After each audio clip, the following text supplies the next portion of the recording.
पाए लगत्तै महन्त ठाकुर पक्षमाथि यादव समूहले तरबार चलाएको छ। ठाकुर पक्ष लगायत उनका कार्यकारिणी सदस्यहरू सबै अब उपेन्द्रसँग नरहेको हिजोको कार्यकारिणी समिति बैठकले निर्णय गरेको छ र यो सँगै ठाकुर पक्षले पनि थप रणनीतिहरू अगाडि बढाएर अदालतसम्म पुग्ने तयारी गरेको छ। अब ठाकुर पक्षले आफ्नो राजनीतिलाई कसरी अगाडि बढाउँछ र यसले राष्ट्रिय राजनीतिमा पार्ने प्रभाव के हुन सक्छ यसमा केन्द्रित हुन गएका छौँ र यसको निम्ति जनता समाजवादी पार्टी जसपाका ठाकुर पक्षीय नेता वृषेश चन्द्र लाल हामीसँग हुनुहुन्छ। स्वागत छ। नमस्कार। अब मैले भर्खरै भने जस्तै निर्वाचन आयोगले उपेन्द्र यादव समूहलाई आधिकारिकता दियो, त्यो लगत्तै उनीहरूको बैठक बस्यो र तपाईहरूमाथि तरबार चलाउनु भएको छ। तपाईहरू चाहिँ के गर्दै हुनुहुन्छ? तपाईले भने जस्तै हो त्यो त, तर अब यो अप्रत्याशित चाहिँ होइन वास्तवमा, किनभने उहाँहरू सुरुदेखि नै विभाजन नै चाहेको हो। जहाँसम्म हाम्रो कुरा हो, अब मेरो बुझाइमा आधिकारिकताको निर्णय गर्दाखेरि निर्वाचन आयोगले जे प्रक्रिया अपनाओस्, तर निर्वाचन आयोगले त 51 सदस्यीय कार्यकारिणी समितिको लिस्ट बनाएर, यो जनता समाजवादी पार्टी हो र यसमा यसको आधिकारिकता कतातिर जान्छ भन्ने कुरा अब बहुमतले निर्णय गराएको हो। भन्दाखेरि उपेन्द्र यादवजीको समूहलाई आधिकारिकता प्राप्त भएपछि के को आधिकारिकता भन्दाखेरि जनता समाजवादी पार्टी सञ्चालन गर्ने आधिकारिकता। जनता समाजवादी पार्टीको कार्यकारिणी भनेको 51 सदस्य हो, त उहाँले कम से कम जाने नजाने त्यसमा सहभागी हुने नहुने कुरा चाहिँ आफ्नै ठाउँमा छ। तर उहाँहरूको मानसिकता के देखिन्छ भने उहाँहरूले कम से कम ती सबै 51 जनालाई बोलाएर, बहुमत त उहाँहरूसँग छँदैछ, हामी पनि मान्छौँ, स्वीकार्छौँ, अहिलेको अवस्थामा त्यसमा हानथाप गर्नुपर्ने जरुरत छैन। त बहुमतबाट नै आजदेखि यो जनता समाजवादी पार्टीमा यतिजना मात्रै कार्यकारिणीमा रहनेछन् वा कार्यकारिणीलाई हेरफेर गरिनेछ भन्ने कुरा गर्नुभएको भए सायद फैसला अनुकूलको हुन्थ्यो जस्तो चाहिँ मेरो बुझाइ हो। यो म पार्टीको तर्फबाट भनिरहेको छैन। तर अर्को कुरा चाहिँ के हो भनेदेखि उहाँहरू पनि छुट्टिन चाहनु भएको हो र धेरै कारण छन् त्यसमा। वैचारिक कुरा छ, विभाजनकारी शक्तिहरूको सक्रियताको कुरा छ, अहम नेताहरूमा जुन अहिले हाम्रो नेपालको सबभन्दा ठुलो समस्या के देखिएको छ भने राजनीतिक दलका नेताहरूमा अहम, मैले भनेपछि नै हुने, सबैले भनेपछि हुने भन्ने कुरालाई विचार नगर्ने जुन प्रवृत्ति छ, ती प्रवृत्तिहरूले गर्दाखेरि एक ठाउँमा बस्दा त अप्ठ्यारै थियो, छुट्नु नै थियो। एउटा दोष लगाउने कुरा, उसले गरेर विभाजन भयो या फलानुले गरेर यो टुक्रियो भन्ने देखाउनका लागि धेरै नाटकहरू प्राविधिक रूपमा एक भएको जस्तो देखिए पनि अन्ततः टुक्रिने दिशामा गइसकेको थियो। एउटा समीक्षा गरौँ न। जस्तो अब 1 वर्ष अगाडि यिनै उपेन्द्र यादव सङ्कटमा परेपछि तपाईहरूका आएपछि त्यसपछि पार्टी एकीकरणको सिलसिला सुरु भएको हो, त्यसपछि तपाईहरू एक हुनु भएको। यसलाई सिधा सिधा बुझ्दाखेरि तपाईहरूले महन्त ठाकुर पक्षले उपेन्द्र यादवलाई रेस्क्यु गरेको रूपमा बुझिन्छ। बीचमा राजनीति कस्तो भयो भने महन्त ठाकुरलाई किस्तीमा प्रधानमन्त्री खाइदिनुहोस् भनेर अफर आयो, प्रचण्डले अफर गरे, उपेन्द्र यादव र महन्त ठाकुरले त जोइन्टली स्टेटमेन्ट नै निकाले, अब जसपाको नेतृत्वमा सरकार बनाउनु पर्छ भनेर। अब माधव नेपालले पनि प्रस्ताव गरेकै हुन्। त्यति शक्तिशाली बनिसकेका थिए महन्त ठाकुर। महन्त ठाकुर बिना नेपालको राजनीति डेग नचल्ने स्थितिमा पुगिसकेका थियो। अब आज यस्तो अवस्था आयो कि आफ्नै पार्टीमा पनि अल्पमतमा र आफूसँग दल पनि छैन, आफ्नै भएका सांसदहरू पनि अन्त जान थाले। यो परिस्थिति कसरी बन्यो भन्नुहोस् त? भारतको एकजना धेरै ठुलो साहित्यकार, नोबेल पुरस्कार पनि पाउनु भएको छ रविन्द्रनाथ ट्यागोरले। उहाँको एउटा गीत चाहिँ बडा प्रसिद्ध छ, एक्ला चलो रे। यदि तपाईँको कुरा सत्य छ भने तपाईँले एक्लै पनि हिँड्न सक्नुहुन्छ। एक्लै हिँड्ने हिम्मत, एक्लै हिँड्ने साहस तपाईँमा हुनुपर्छ। म यहाँहरूलाई एउटा कुरा चाहिँ भन्छु कि हाम्रो समूहले महन्त ठाकुरको नेतृत्वमा, म अरूको कुरा गर्दिनँ, महन्त ठाकुर ठुलो पार्टीमा ठुलो थानमा रहेको मान्छे, उहाँ चाहिने के भनेदेखि त्यसलाई त्याग गरेर उहाँ मधेसीहरूको समस्या, थारूहरूको समस्या, आदिवासी जनजातिको समस्या, त्यो एजेन्डालाई लिएर अगाडि बढ्नुभयो। त हाम्रो समूहको मूल कुरा के हो भने हाम्रो एजेन्डालाई लिएर हामी चाहिँ कसरी अगाडि बढ्ने एउटा कुरा, र अर्को कुरा महन्त ठाकुरले र हाम्रो समूहले, म महन्त ठाकुर को मात्रै कुरा गर्दिनँ, हाम्रो त्यो समूहमा भएका सबै साथीहरू हामी चाहिँ बृहत राजनीतिक शक्तिको निर्माण गर्नुपर्छ। तराई मधेस लोकतान्त्रिक पार्टीको स्थापना हुँदाखेरि हाम्रो पहिलो नारा के थियो भने मधेसमा बृहत राजनीतिक शक्तिको निर्माण हुनुपर्छ। त्यसको अर्थ के थियो भने मधेसीहरू राजनीतिक रूपले पनि सङ्गठित हुनुपर्छ, आफ्नै धारणा चाहिने राख्नुपर्छ। लोकतान्त्रिक पद्धतिमा हामी विश्वास गर्छौँ, समाजवादमा हामी विश्वास गर्छौँ, तर हाम्रो आफ्नै राजनीतिक नेतृत्व पनि हुनुपर्छ भन्ने थियो। र जुन एकीकरण भयो नि, त्यो एकीकरणको पछाडिको अवस्था त मैले फेरि दोहोऱ्याएर भन्नुपर्ने अवस्था चाहिँ छैन। तर हाम्रो ध्येय के थियो भनेदेखि कि सबै राजनीतिक शक्तिहरू जो सीमान्तीकरणमा परेकाहरूको निमित्त लडिरहेको छ, मधेसीको निमित्त, थारूको निमित्त, मुस्लिमको निमित्त, त्यो एकजुट हुनु पर्यो। अब किस्तीमा राखेर त्यहाँनिर सवाल के थियो भनेदेखि कि नेकपामा लफडा, त्यो लफडामा एउटा ओली पक्ष, एउटा चाहिँ प्रचण्ड पक्ष।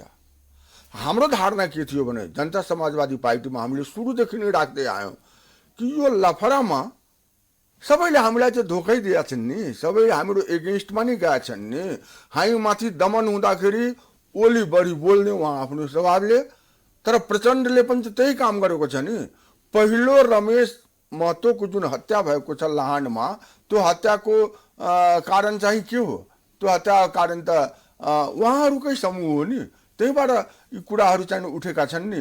नेपालगञ्जमा जुन काण्डहरू मच्चाइयो त्यसमा उहाँहरूको भूमिका थिएन भन्ने कुरा त छैन नि।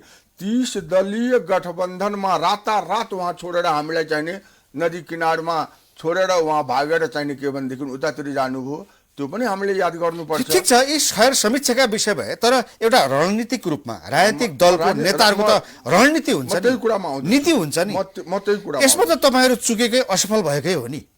म त्यही कुरामा आउँदैछु। भन्दाखेरि भनाइको तात्पर्य के भने त्यो लफडामा हामीलाई केपी ओली वा उसको पक्षमा जानु हुँदैन थियो। हामीले आफ्नो एजेन्डालाई अगाडि बढाउनु पर्छ। अनि त्यो कुरा चाहिने जनताको बिचमा आएपछि, जनताको ध्यान आकर्षण भएपछि कि महन्त ठाकुरले अहिले एजेन्डाको कुरा गरिराख्नु भएको छ, यो लफडामा गइराख्नु भएको छैन। ती आफ्ना एजेन्डाहरू पुरा आफैले गर्ने अवसर पाउनु भएको थियो नि। प्रधानमन्त्री भइसकेपछि, आफ्नो सरकार भइसकेपछि आफ्ना मागहरू आफै पुरा गर्ने यो उपयुक्त अवसर पुरा गर्ने, त्यहाँबाट कसरी चुक्नुभयो? आँट भएन कि? मुख्य कुरो आँटमा प्रश्न आएको छ है अहिले। महन्त ठाकुरले आँट गर्न सक्नु भएन। त्यो होइन, त्यो वास्तविकता होइन, त्यो समयले त्यसलाई स्पष्ट गर्दै जान्छ। हामी आफ्नो एजेन्डामा अगाडि बढिरहेछौँ। अनि त्यसमा केपी ओलीले त कमसेकम एज ए प्रधानमन्त्री, एउटा प्रधानमन्त्रीको रूपमा, सबभन्दा ठुलो पार्टीको नेताको रूपमा संसदमा बोल्नुभयो, उहाँले परिवर्तन गर्नुभयो आफ्नो विचार। तर तपाईँले जुन भन्नुहुन्छ नि कि हामी आफै अवसर पाउनेवाला थियौँ, त अहिलेसम्म शेरबहादुरजीले संविधान संशोधनको बारेमा पनि फुटाउन सक्नु भएको छैन। मुद्दाहरू फिर्ता लिने बारेमा उहाँहरूले बोल्न सक्नु भएको छैन। त्यहाँ त अब शेरबहादुरजी पनि हुनुहुन्छ, अनि त्यसपछि माधवजी पनि हुनुहुन्छ, अहिले त्यो गठबन्धनमा उपेन्द्रजी नै हुनुहुन्छ, बाबुरामजी नै हुनुहुन्छ, प्रचण्डजी नै हुनुहुन्छ। उहाँहरू यसबारेमा एउटा निर्णय गरेर कहाँ अगाडि बढ्न सक्नुभएको छ? उहाँहरूलाई के थियो भनेदेखि उहाँहरूको गठबन्धीय रणनीतिले गर्दाखेरि तपाईँले आउनुभयो भनेदेखि त्यहाँ खेल अर्कै भइरहेको थियो। त्यो कसले भन्नुभयो भनेदेखि बाबुरामजी र प्रचण्डजीले हामी चाहिने जसपाको नेतृत्वमा अगाडि बढ्नुपर्छ भन्नुभयो। अनि व्यक्तिगत कुराकानीमा चाहिँ के भनेदेखि महन्त ठाकुरजीलाई प्रधानमन्त्री बनाउने हामी चाहिँ अगाडि बढाउँछौँ भनेर कुरा राख्नुभयो। सञ्चार मिडियाहरूमा बनाउनु भयो। मोहन ठाकुरले के भन्नुभयो, सञ्चारलाई पनि धन्यवाद, जसले प्रस्ताव राख्नु भयो त्यसलाई पनि धन्यवाद, तर मेरो निमित्त मेरो एजेन्डा महत्त्वपूर्ण हो। त्यसो हो भने उपेन्द्र यादवसँग मिलेर संयुक्त वक्तव्य जारी गरेर जसपाकै नेतृत्वमा सरकार बनाउने भन्ने सहमति गरेर त्यो चाहिँ सार्वजनिक किन गरे त? त्यसको अन्तर्यमा पनि जानुपर्छ नि। काङ्ग्रेस पार्टीको संसदीय दलको निर्णय के थियो? आफ्नै नेतृत्वमा शेरबहादुरजीले त्यो प्रस्ताव त ल्याउनु भएन नि। गठबन्धनको कुरा गर्ने हो भने र त्यो हामीले विश्लेषण गर्दा हामीले भन्ने कुरा त के हो भने, र वास्तविक कुरा पनि हो, हामी आफ्नो एजेन्डामा स्टिक रहौँ। त्यहाँ मोहन ठाकुरले एक प्रकारले त्याग नै देखाउनु भएको छ कि मलाई मेरो निमित्त यो महत्त्वपूर्ण छैन, यो नै महत्त्वपूर्ण छ। तर अन्तर्य कुरा पनि गर्ने हो भने शेरबहादुरजीले त एकपटक पनि त्यो कुरा राख्नु भएन नि, माधवजीले राख्नु भएन नि, प्रचण्डजीले राख्नु भएन नि, त जसपा मात्रैले गर्दाखेरि त्यो हुने स्थिति त थिएन।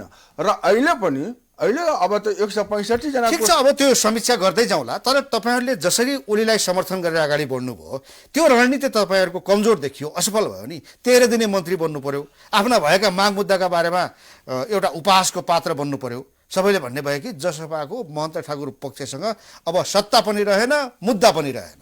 एउटा कुरा के छ भने, जब तपाईँ आफ्नो लक्ष्यतिर अगाडि बढ्नुहुन्छ त्यहाँ हाँस्ने पनि हुन्छन्, ताली बजाउने पनि हुन्छन्।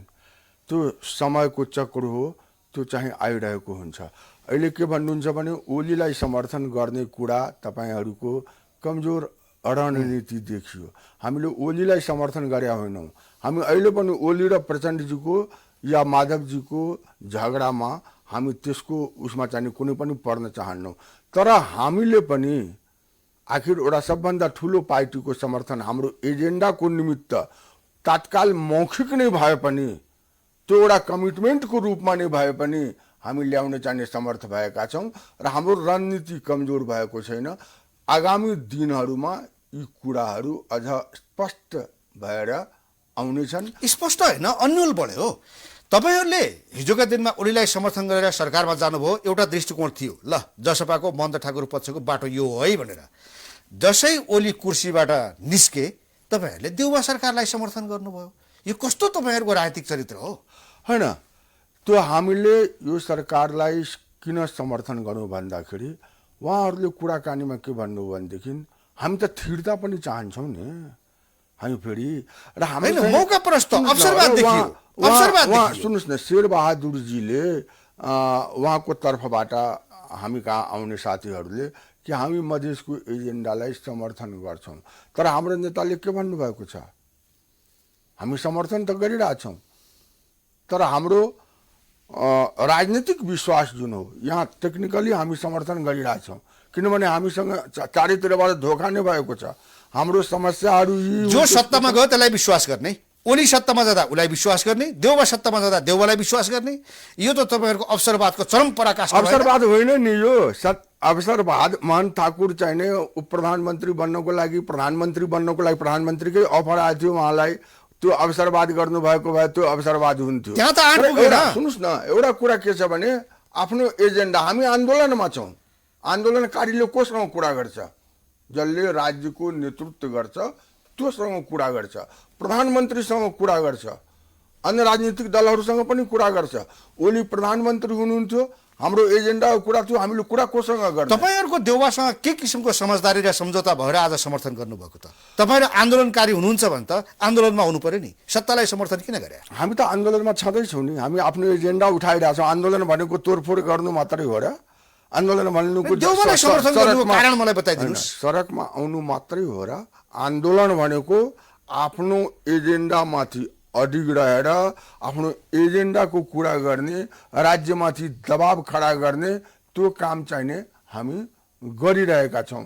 र अहिले सर्वोच्च अदालतले के निर्णय गरिदियो भने, जुन निर्णय गर्नुहुन्थ्यो गर्नु हुँदैन थियो त्यो लामो बहसको कुरा हो, तर सर्वोच्च अदालतले के भनिदियो भनेदेखि कि प्रधानमन्त्री शेरबहादुर देउवा, संसदले निर्णय गर्ने कुरा थिएन, हामीले त्यसलाई विश्वासको मत उहाँलाई नदिँदाखेरि सर्वोच्च अदालत प्रति हाम्रो विश्वास छैन, हामी उनको फैसलासँग सहमत छैनौँ भन्ने कुरा पनि देखिन्थ्यो।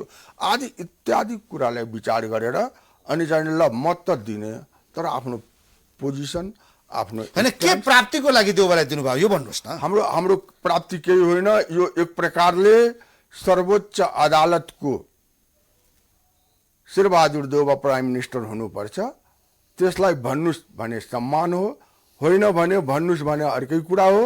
सर्वोच्च अदालतले त्यो निर्णय गर्नु पर्थ्यो, गर्नु पर्दैन थियो, तर त्यहाँ पनि त्यो गर्दा पनि त्यो भोट दिँदा पनि हामीले चाहिँ आफ्नो कुरा स्पष्टसँग राखेका छौँ। त्यो हो कि अब आधिकारिकता उपेन्द्र यादवले पाउने भयो भन्ने तपाईँहरूलाई पहिल्यै थाहा भइसकेको थियो, आफ्ना सांसदहरू उता जान थाले, आफू चाहिँ यता न उता परिन्छ भनेर तपाईँहरूको पार्टीभित्रको दलीय राजनीतिबाट जोगिनको निम्ति पार्टी जोगाउन, सांसद जोगाउन देउबालाई समर्थन गरे हो। ठिक छ, त्यो पनि होला, त्यो पनि भित्रभित्रै होला, त्यो सबै राजनीतिक दलहरूले गर्छन् नि त। अहिले ओलीले र माधवजीको कुराकानी जुनबाट माधवजी किन छोडिराख्नु भएको छैन एमाले पार्टी, ओलीजीले किन हटाइराख्नु भएको छैन माधवजीलाई? तर कुरा त के छ भन्ने कुरा सबैलाई थाहा छ नि। त्यो त आफ्नो आन्तरिक व्यवस्थापनको कुराहरू नभएको हो भन्ने चाहिँ म भन्दिनँ, किनभने त्यो पनि होला, त्यो कुराहरू पनि होला। यस्तो परिस्थितिमा पुग्नुभयो कि, यस्तो परिस्थितिमा पुगिसक्नुभयो, तपाईँहरूसँग अब दल छैन, नयाँ दल दर्ता गर्न तपाईँहरूले अहिलेसम्म प्रक्रिया अगाडि बढाउनु भएको छैन, लुम्बिनीमा तपाईँहरूका सांसद निकाल्न थालिसक्यो होइन। अब यहाँ महेन्द्र ठाकुर त्यो एउटा व्यक्तित्व, उहाँ लगायत कार्यकारिणी सदस्य तपाईँहरू जो जो हुनुहुन्छ उहाँलाई निकालिदिइसक्यो। तपाईँहरू एउटा दल दर्ता गरेर प्लानपूर्वक दृढतापूर्वक जनतामा जाने भन्नुहुन्छ, त्यो चाहिँ किन गर्न सक्नुहुन्न के? अदालत जाउने, अदालतले के गर्छ? अन्तरिम आदेश तपाईँले माग गरे अनुसार आएर एउटा कुरा के छ भने कानुन व्यवस्था प्रणालीभित्र गम्भीरतापूर्वक हामीले छिरेर हेर्नुपर्छ। हामीलाई अर्को दल दर्ता गराउने, अर्को दल नयाँ दल दर्ता गराउने स्थिति छैन। हामीले हाम्रो जुन कानुन छ, संविधान छ, राजनीतिक दल सम्बन्धी ऐन छ, त्यसमा 3टा कुरा छन्। एउटा नयाँ दल दर्ता गर्न हुने पाउने, त्यो तपाईँ पनि पाउनुहुन्छ, जुन बेला पनि पाउनुहुन्छ। 10 बजेदेखि 5 बजेसम्म निर्वाचन आयोगमा गएर त्यो प्रचलित प्रक्रिया अनुसार जुनसुकै बेला राजनीतिक दल दर्ता गर्न पाउनुहुन्छ। एउटा के छ भने रहिरहेको दललाई विभाजित गर्ने, विभाजित भएर जाने, त्यसको लागि चाहिने के भने एउटा सर्टन ऊ बनाइएको छ, प्रोभाइडो भन्छन् त्यसलाई कानुनी रूपमा, कि 40% हुनै पर्छ संसदमा पनि केन्द्रीय समितिमा पनि। हामी विभाजन गर्न पनि गइरहेका छैनौँ। हाम्रो स्थिति त के छ भने संख्या पुग्दैन नि, हाम्रो स्थिति संख्या पुग्न पर्यो नि। हाम्रो स्थिति त के छ भने यो बुझ्नुपर्छ, ध्यान गएको छैन, किनभने अहिलेसम्म यस्तो घटना यहाँ भएको छैन।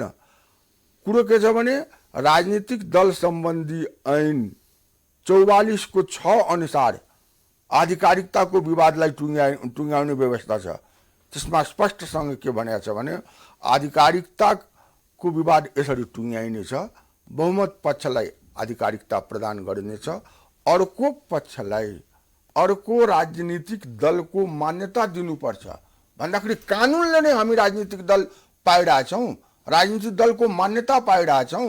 नयाँ राजनीतिक दल खोल्नुपर्ने अवस्था छैन, पार्टीलाई छोडेर अर्को पार्टीमा प्रवेश गर्नुपर्ने अवस्था छैन। तपाईँको राजनीतिक दल कुन हो त? हाम्रो राजनीतिक दल त्यो अब निर्वाचन आयोगले जसरी मान्यता दिन्छ त्यतिखेर हामीलाई नाम सोधिन्छ। निर्वाचन आयोगले यति दिनभित्र आउनु भनेर भनेको छैन। नयाँ दल त तपाईँहरू दर्ता नगर्ने। अब जनता समाजवादी पार्टीको आधिकारिकता उपेन्द्र यादवजीलाई छ, तर त्यही पार्टीको अर्को राजनीतिक दल, अर्को राजनीतिक समूह, कानुन हेर्नुहोस् न 44(6) मा के छ राजनीतिक दल सम्बन्धी ऐनको। जनता समाजवादी पार्टीको आधिकारिकता उपेन्द्र यादवले पाए पनि त्यही नाममा कुनै विशेषण जोडेर त्यही नाम तपाईहरुलाई छ, हामीले अर्को नाम पनि राख्न। हाम्रो समूहलाई एउटै नाम ठ्याक्कै त कसरी हुन्छ? एउटै नाम हुँदैन। तपाईले भने जस्तै जनता समाजवादी पार्टी र एउटा विशेषण जोडेर एउटा चाहिँ समूह लोकतान्त्रिक प्रजातान्त्रिक ठाकुर समूह रोज्न सक्छौं पार्टीले आफ्नो। तर हाम्रो समूहलाई कानुनले नै अर्को राजनीतिक दलको अधिकार चाहिँ प्रदान गरेको छ। तपाईहरुको एउटा चिन्ता भनेको त्यसरी राजनीतिक दल खोल्ने अधिकार छ, निर्वाचन आयोगले त्यो दिनुपर्छ र त्यस्तो दल तपाईँहरूसँग हुँदा तपाईँहरूका सांसदहरूको पद जाँदैन, कहीँ उनीहरूको पद जान्छ कि भन्ने चिन्ता तपाईँहरूलाई होइन? एउटा कुरा के छ भने नबुझेर कुरा गर्नु धेरैले गर्छन् होइन, र तपाईँले जुन कुरा उठाउनु भयो अहिले त्यो चाहिने के भनेदेखि हाम्रा अर्को समूहका साथीहरू पनि उठाउनुहुन्छ होइन, धेरै अरू साथीहरू पनि। तर यो परिस्थितिमा निर्वाचित प्रतिनिधिहरू, म सांसदको मात्रै कुरा गर्दिनँ, सङ्घीय सांसदका सदस्यहरू, प्रतिनिधि सभाका सदस्यहरू र स्थानीय निकायका सदस्यहरूको पद जान्छ भनेर कुन कानुनमा लेखेको छ र? म तपाईँलाई बताउँछु। संविधानमा 6 वटा व्यवस्था छ अयोग्य ठहरिने यस्तो पद जाने। 1 नम्बर कुरा के भने सभामुख समक्ष या सङ्घीय उसमा राजीनामा दियो भने उसको पद जान्छ।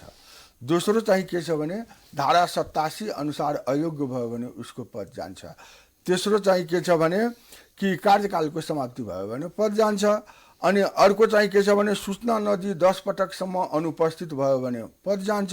अर्को चाहिँ के छ भने उम्मेदवार भएको दल त्याग गरेकोमा, हामीले त त्याग गरेका छैनौँ नि, हाम्रो त आधिकारिकताको सवाल छ र अर्को समूहको मान्यता हामी पाइरहेछौँ भनेपछि र मृत्यु भएमा हाम्रो पद कसरी जान्छ? संविधान तपाईँहरूले अर्को समूहको मान्यता पाउनु भएको छैन र नयाँ दल पनि खोल्नु भएको छैन। हामीले पाउँछौँ नै, किनभने राजनीतिक दल सम्बन्धी ऐन जुन कानुन छ अहिले, त्यस कानुनले नै त्यो अधिकार दिएको छ, हामीलाई त्यो चाहिँ सुविधा दिएको छ र त्यो पाउँछौँ नै हामी। त्यो अदालत मार्फत निर्वाचन आयोगले नि दिनुपर्छ। निर्वाचन आयोग बोलेकै छैन? निर्वाचन आयोग बोलेको छ नि। निर्वाचन आयोग खै त तपाईँहरूसँग अर्को समूहको मान्यता? निर्वाचन आयोगको फैसलाको 23 नम्बर र 24 नम्बरको बुँदा पढ्नुहोस् न। निर्वाचन आयोग बोलेको छ कि यो व्यवस्था छ र त्यस व्यवस्था अनुसार चाहिँ आयो भनेदेखि। त्यसो भए तपाईँहरूको दलको नाम त हुनु पर्यो नि त, जनता समाजवादी पार्टी भनेर एउटा विशेषण झुन्ड्या त हुनु पर्यो। हामीलाई त्यसमा निर्वाचन आयोगले टाइम तोकेको छैन।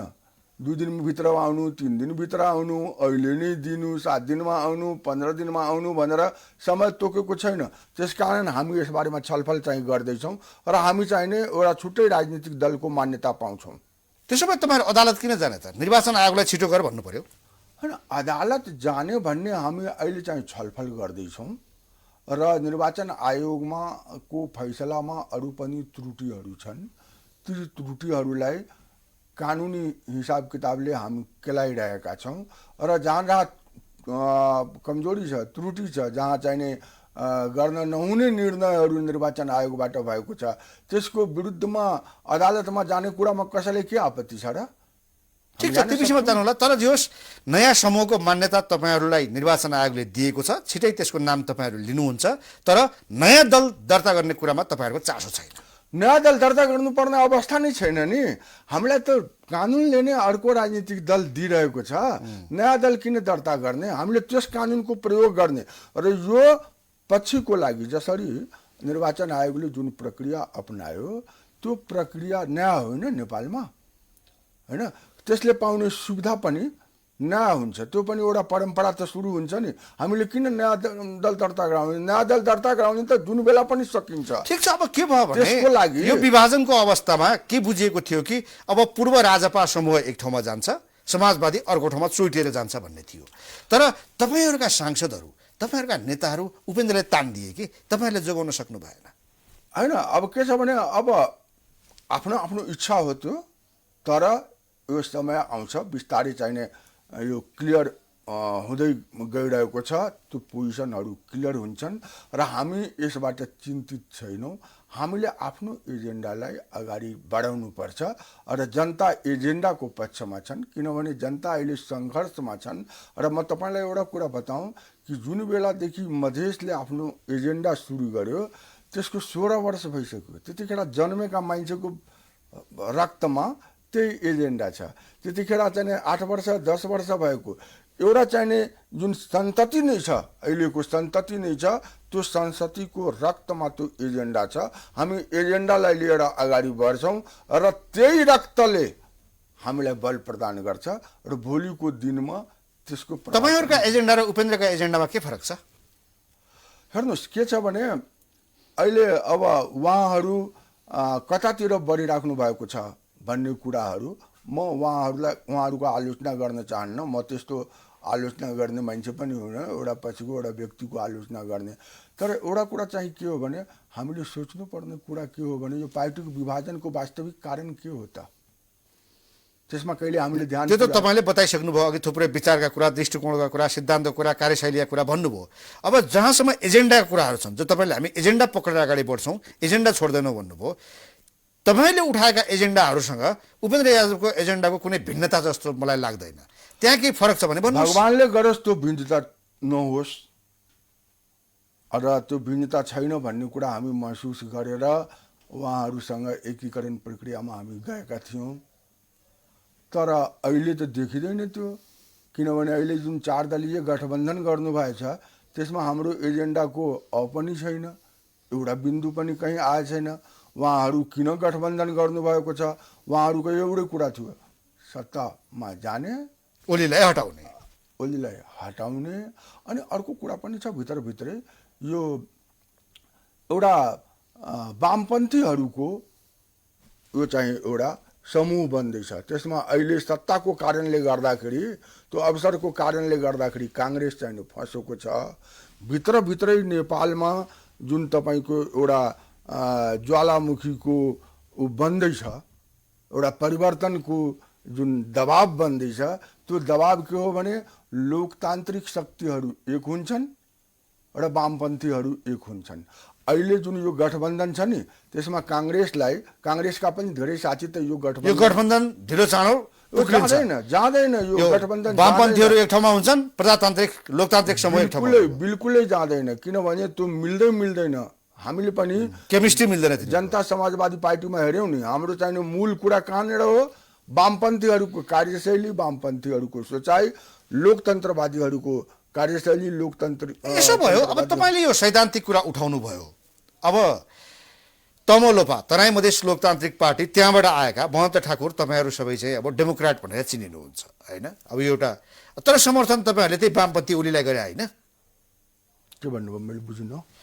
जस्तो लोकतान्त्रिक समूह र वामपन्थी समूह भनेर दुईवटा धारा अगाडि बढ्छ भनेर जो तपाईँले भन्नुभयो। अबको राजनीतिक कोर्स भनेको वामपन्थीहरू एक हुँदैछन्, उनीहरू यो खेल चलिरहेछ, यो ज्वालामुखीको तयारी भइरहेछ भन्नुभयो। भने डेमोक्रेटिक फोर्सहरू एक ठाउँमा हुन्छन् भन्नुभयो होइन। तपाईँहरू पनि त डेमोक्रेट हो नि। अझ तपाईँहरू जो तमोलोपाको पृष्ठभूमिबाट आउनु भएको छ, महन्त ठाकुरको पृष्ठभूमिबाट जो तपाईँहरू आउनु भएको छ, तपाईँहरू त सबै डेमोक्रेट हो नि त। अनि यो डेमोक्रेटिक फोर्सले केपी शर्मा ओलीलाई किन समर्थन गर्यो? केपी शर्मा ओली त वामपन्थी हुन् नि, उनी त कम्युनिस्ट हुन् नि। किनभने हाम्रो दुईटा आधार, एउटा आधार चाहिँ के भने तमलोपा, हेर्नुहोस् के छ भनेदेखि तमलोपा पनि एकीकरण गरेर राजपामा गयो, त्यसमा पनि धेरै तत्त्वहरू आए नि त, त्यसको समस्या पनि हामीले भोग्यौँ नि त। तर चाहिँ के भने एउटा कोर्स, राजनीतिको एउटा कोर्स हुँदो रहेछ। अहिले जुन समस्या उत्पन्न भइरहेको छ नि त्यसमा चाहिँ नि यी सबै कोर्सहरू ठिक हुन्छ कि भन्ने हामीले आशा चाहिँ गरेका छौँ। तर तपाईँले उठाउनु भएको प्रश्न चाहिँ के हो भनेदेखि ओलीलाई किन समर्थन गर्नुभयो त? हामीले ओलीलाई समर्थन गरेको होइन, हामीले आफ्नो एजेन्डालाई समर्थन गरेको, ओलीसँग भन्न लगाएको हो। र ओलीले हामीलाई सहयोग गर्नुहुन्छ, हाम्रो एजेन्डालाई सम्बोधन गर्नुहुन्छ भने हामी सहयोग गर्छौँ भनेर भने हौँ। किनभने हाम्रो सैद्धान्तिक बहस जहाँसम्म आयो, सैद्धान्तिक कुरा नै गर्दैछु। डेमोक्रेटिक फोर्स र हाम्रो दुईटा आधार, कम्युनिस्ट फोर्स, हाम्रो दुईटा आधार छ। हाम्रो एउटा हाम्रो एजेन्डा, जुन एजेन्डाले उत्थान गरेर हामी चाहिँ के भनेदेखि जनतालाई प्रतिनिधित्व गरिरहेछौँ, त्यो एजेन्डा एउटा महत्त्वपूर्ण कुरो हो।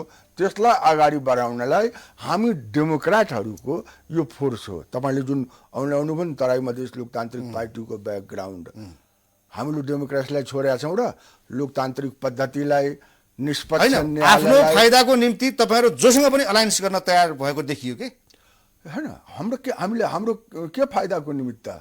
हामी त आफ्नो एजेन्डालाई अगाडि बढाउनको निमित्त। सरकारले म यो गर्छु भनेर भनिसकेपछि पहिले त हामीले दबाब दियौँ कि हामीलाई के अरू चाहिँदैन, हाम्रो एजेन्डाको कुरालाई कति समर्थन गर्नुहुन्छ त्यसमा आउनुहोस्। अनि त्यो सरकार जसरी अगाडि बढ्दै गयो त्यतिकै हामी चाहिने के भने अगाडि बढ्यौँ। तपाईँहरूका माग मुद्दा सम्बोधन गर्छु भनेर अहिलेका प्रधानमन्त्री देउवाले पनि तपाईँहरूलाई चिठी लेख्नु भएको छ होइन? त्यो चिठीमा त छैन, उहाँले मौखिक रूपमा भन्नुभएको रहेछ होइन, चिठीमा ए छैन मौखिक रूपमै समर्थन हान्दै हो होइन, चिठीमा छैन। हाम्रो समर्थन गर्नुको कारण चाहिँ यो पनि हो कि सर्वोच्च अदालत नै अब प्रधानमन्त्री निश्चित गर्ने कुरा भइगयो, ठाउँ भइगयो। अब सर्वोच्च अदालतले भन्यो शेरबहादुरजीलाई शपथ ग्रहण गराउनु भनेर, जसलाई अब कानुनी हिसाबले परमादेश भनिन्छ। अब हाम्रो अगाडि समस्या के आयो भने त्यसको विरुद्धमा मतदान गरौँ त अदालत जुन एउटा पिलर हो डेमोक्रेसीको, त्यो आफै लडखडाएर खस्दैछ, एक धक्का दिए जस्तो हुन्छ। त्यसलाई बचाउँ के बाबा, तिमीसँगै हामी पनि मर्छौँ। अदालतको आदेश बचाउनको निम्ति समर्थन गरे। अब यसलाई अदालतको सम्मान भन्नुहोस् या तपाईँले अर्को केही कुरा भन्नुहोस्, म भन्न चाहन्न अदालतको उसमा। तर अदालत त संविधानको व्याख्या गर्नु हो, अदालत न्याय गर्नु हो। र यसले चाहिने के भने शक्तिको पृथकीकरणको सिद्धान्तलाई सबभन्दा पहिले अदालतले नै मान्नुपर्छ। एकदम प्रश्नहरू उठेका छन्। र अब अन्तिममा जो यो सत्ता गठबन्धन छ, 4 दल 5 दल जो सत्ता गठबन्धन छ, त्यो गठबन्धनको आयु एउटा, र दोस्रो जसपामा उपेन्द्र यादव र बाबुरामको गठजोड, यो उनीहरूको गठबन्धन, यो चाहिँ कति दिगो र टिकाउ देखिन्छ? हेर्नुहोस्, अब यो गठबन्धनको आयु, यो सरकारको आयु नेपाल हो होइन। अब नेपालमा तपाईँले भन्नुभयो कहीँ नभएको कुरा नेपालमा हुन्छ भन्ने उखानै छ होइन। अब डेमोक्रेसी भनिन्छ, संसदीय प्रणाली भनिन्छ, ल संसद भयो, अब संसदले नै निर्णय गर्नु पर्यो भन्ने अदालतले पनि भन्दैन, त्यहीँबाट चाहिने आदेश दिन्छ भनेपछि अब यो सरकार कति दिनसम्म चल्छ म ज्योतिष गठबन्धन गभर्नमेन्ट यो गठबन्धन। तर यो गठबन्धन चल्ने त कुनै छाटकाट म देख्दिनँ, किनभने यदि नेपाली काङ्ग्रेस लोकतन्त्रमाथि विश्वास गर्छ भने यो वामपन्थीहरूको जुन कार्यशैली हो र जुन हिसाबले उनीहरू चाहिँ अगाडि बढ्छन्, तिनीहरूसँग उनीहरूको अहिले नै देखा परिरहेको छ, केही न केही कुराहरू तसमस देखा परिरहेछ। अब प्रचण्डजी चाहिने सरकारभन्दा बाहिर रहेर उहाँको अस्तित्व चाहिने रहन सक्दैन, किनभने धेरै कुराहरू छन् जो जनताको मनमा तपाईँको आइरहेको छ। प्रधानमन्त्री देउबा हुनुहुन्छ, सरकार कसरी चलाउने भन्ने त्यसको चाहिँ डिजाइन तयार गर्ने काम मैले उहाँको नाम लिएर भन्न नहुने, तर अब त्यही देखिन्छ क्या, विभाजनकारी शक्तिहरू पार्टी विभाजित गर्दै गर्दै गर्दै गर्दै आएकाहरूको काङ्ग्रेससँग गठबन्धन भएको छ। जस्तै प्रचण्डजी पनि पार्टी विभाजन गरी आउनुभएको, विभाजन गर्दै आउनुभएको, बाबुरामजी पनि पार्टी छोडी नयाँ पार्टी अनि विभाजन गर्दै आउनुभएको, यसमा पनि विभाजन को बेलामा उहाँ रहनुभयो। अनि महेन्द्र यादवजी पनि पार्टी विभाजन गरी आउनुभएकाहरू हुनुहुन्छ। तर उहाँहरू मलाई लाग्छ, मेरो आफ्नो कुरा हो, भगवान्ले नगरोस्, उहाँहरूको सबैजनाको म सम्मान गर्छु, तर चाहिँ के भने उहाँहरूको त देखेको के छ भने उहाँहरू आफ्नो स्वार्थको लागि मात्रै काम गर्नुहुन्छ अनि त्यसमा चाहिँ षड्यन्त्रहरू गरेर राख्नुहुन्छ। त्यस कारणले यो गठबन्धन धेरै दिनसम्म चल्दैन। अब जहाँसम्म बाबुराम र उपेन्द्रजीको कुरा गर्नुभयो, अब वामपन्थी त दुवैजना हुनुहुन्छ होइन, एउटै पृष्ठभूमिबाट आउनुभएको छ वैचारिक दृष्टिकोणले, तर जनताको हिसाबले त दुवैजना फरक हुनुहुन्छ होइन। अब बाबुरामजी उपेन्द्रजीसँग आउँदाखेरिको स्थिति उहाँलाई आफै थाहा भयो होला। उपेन्द्रजी चाहिँ नै बाबुरामजीसँग जानुभयो भने के स्थिति हुन्छ जनताको आधारमा, त्यो कुरा पनि उहाँले अवश्य पनि बुझिराख्नु भयो होला। त्यसकारण अहिलेको जुन सिनेरियो हो त्यो चाहिँ के छ भनेदेखि ज्वारभाटा आउँदाखेरि समुद्रमा नि कहिले चाहिँ एकदम सफा पानी माथि चाहिँ के भनेदेखि माथिसम्म आएको जस्तो हुन्छ, तब जब त्यो डाउन हुन्छ अनि त्यसपछि फोहोर किनारमा चाहिँ आएको हुन्छ। त्यो अवस्था होला कि भन्ने मलाई चिन्ता छ। एउटा नागरिकको हैसियतले भगवान्ले गरोस्, पशुपतिनाथजीले त्यो अवस्था चाहिने नआओस्, तर चाहिँ के भनेदेखि नयाँ ध्रुवीकरणको सुरुवात केही दिनपछि हुन्छ। हस्, धेरै धन्यवाद। दर्शकबिन, प्राइम संवादमा हामीसँग जनता समाजवादी पार्टी जसपाका नेता पृषेश चन्द्र लाल हुनुहुन्थ्यो। उहाँसँगको कुराकानी सकिन्छ। हामी सबैलाई बिदा दिनुहोस्। नमस्ते।